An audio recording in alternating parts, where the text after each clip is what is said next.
Ada yang diapresiasi Prabowo lewat buku 3 Jenderal Kandidat Jabat Menhan Kabinet Prabowo. Prabowo Subianto sebentar lagi dilantik menjadi Presiden Republik Indonesia. Terakhir pensiunan Jenderal TNI tersebut menjabat sebagai Menteri Pertahanan Republik Indonesia.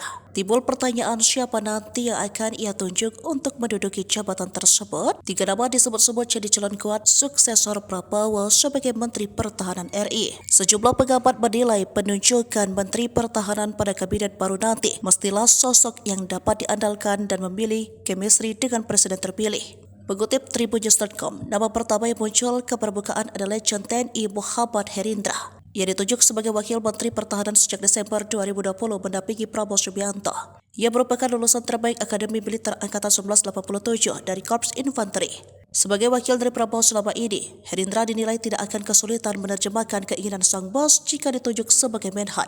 Lalu ada nama Marsdia TNI Doni Erbawan Taufanto. Saat ini ia merupakan Sekretaris Jenderal Kementerian Pertahanan Sekjen Kemhan sejak tanggal 6 Mei 2020. Doni Erbawan Taufanto merupakan perwira tinggi TNI Angkatan Udara lulusan Akademi TNI AU tahun 1988. Terakhir yang digadang-gadang mengisi jabatan Menhan RI penerus Prabowo adalah Syafri Syamsuddin. Syafri dilahirkan 30 Oktober 1952 di Makassar, Sulawesi Selatan. Ia memang dikenal sebagai orang dekat Prabowo Subianto.